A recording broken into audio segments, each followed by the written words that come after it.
नमस्कार। गो गोरखपुर रेडियो में आपका स्वागत है। मैं हूं आपके साथ कुणाल। शुरुआत करते हैं गोरखपुर और आसपास के क्षेत्रों से जुड़ी कुछ महत्वपूर्ण खबरों के साथ। आज के बुलेटिन में हम बात करेंगे गोरखपुर से दिल्ली के लिए बढ़ी ट्रेनों की संख्या, शहर में जलभराव को लेकर मुख्यमंत्री के निर्देश, बाढ़ की स्थिति, कानून व्यवस्था में फेरबदल और गोरखपुर नगर निगम से जुड़ी कुछ खास खबरों के बारे में। तो आइए विस्तार से जानते हैं।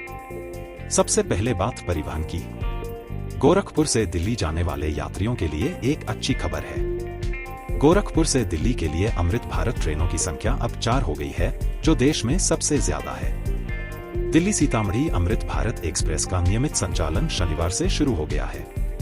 इसके अलावा 3 अन्य अमृत भारत ट्रेनें पहले से ही चल रही हैं, जिससे गोरखपुर से दिल्ली के लिए कुल ट्रेनों की संख्या 17 तक पहुंच गई है। यह सुविधा खासकर त्योहारों और गर्मियों की छुट्टियों के दौरान यात्रियों के लिए बहुत फायदेमंद साबित होगी। लेकिन कुछ यात्रियों को असुविधा का भी सामना करना पड़ सकता है। छपरा से बाराबंकी मार्ग पर ऑटोमेटिक सिग्नलिंग सिस्टम के काम के कारण 18 और 19 अगस्त को कुछ ट्रेनों को रद्द, डाइवर्ट या रीशेड्यूल किया गया है।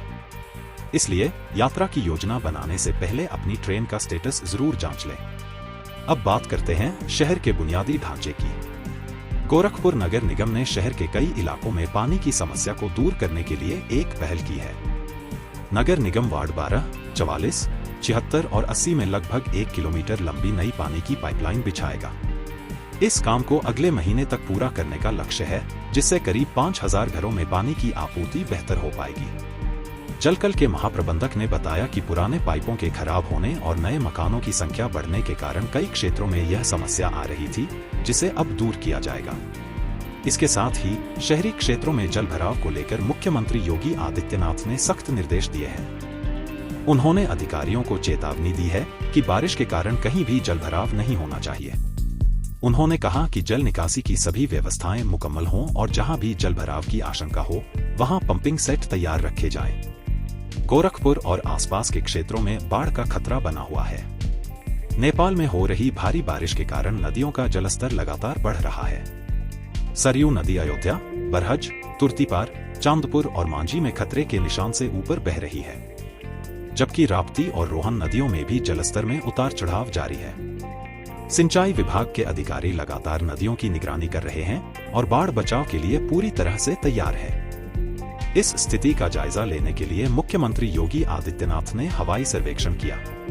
इसके बाद उन्होंने अधिकारियों के साथ एक उच्च स्तरीय बैठक की, जिसमें उन्होंने बाढ़ बचाव की तैयारियों में किसी भी तरह की ढिलाई न बरतने के निर्देश दिए। मुख्यमंत्री ने कहा कि तैयारियां युद्ध स्तर पर होनी चाहिए।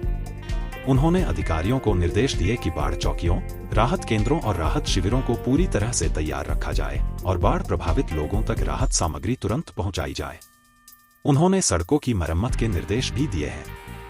कानून व्यवस्था को लेकर गोरखपुर पुलिस विभाग में कुछ महत्वपूर्ण बदलाव किए गए हैं। एक लूट और अपहरण के मामले में पुलिस की भूमिका पर सवाल उठने के बाद नौसड़ चौकी इंचार्ज शुभम श्रीवास्तव को निलंबित कर दिया गया है।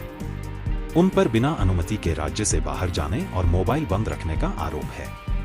इसके अलावा एसएसपी ने कानून व्यवस्था को और बेहतर बनाने के लिए 2 अन्य चौकी इंचार्ज को लाइन हाजिर किया है, जबकि कई चौकी इंचार्जों का तबादला भी किया गया है। इसी बीच शहर में एक दुखद दुर्घटना की खबर भी है।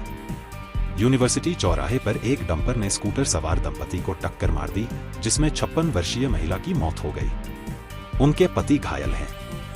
अब बात करते हैं पर्यावरण से जुड़ी एक बड़ी समस्या की। गोरखपुर नगर निगम द्वारा जंगल कौड़िया में कचरा डंपिंग के खिलाफ ग्रामीणों ने जोरदार विरोध प्रदर्शन किया है। ग्रामीणों का आरोप है कि पिछले 10 महीनों से राप्ती नदी के जलग्रहण क्षेत्र में जहरीला और सड़ागला कचरा डंप किया जा रहा है। इससे इलाके में भयानक बदबू फैल रही है और बीमारियों का खतरा बढ़ गया है। प्रदर्शन के कारण नगर निगम की कचरा उठाने वाली गाड़ियां भी रुक गई हैं। फिलहाल मोहद्दीपुर और हारबट बांध पर कचरा डंप किया जा रहा है, जिससे वहां के लोग भी नाराज हैं। शिक्षा के क्षेत्र से एक अच्छी खबर सामने आई है।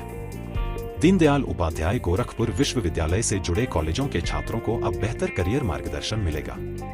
राज्य सरकार के निर्देश पर इन कॉलेजों में करियर परामर्श केंद्र स्थापित किए जा रहे हैं। इन केंद्रों का मकसद छात्रों को नौकरी के बाजार की मांग के बारे में बताना और उन्हें कौशल विकास, इंटरव्यू की तैयारी और रिज्यूमे बनाने जैसी चीजों में मदद करना है ताकि उन्हें पढ़ाई के बाद रोजगार के बेहतर अवसर मिल सके।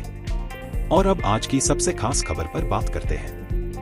मुख्यमंत्री योगी आदित्यनाथ ने रविवार को गोरखनाथ मंदिर में जनता दर्शन के दौरान लगभग 200 लोगों की समस्याओं को सुना।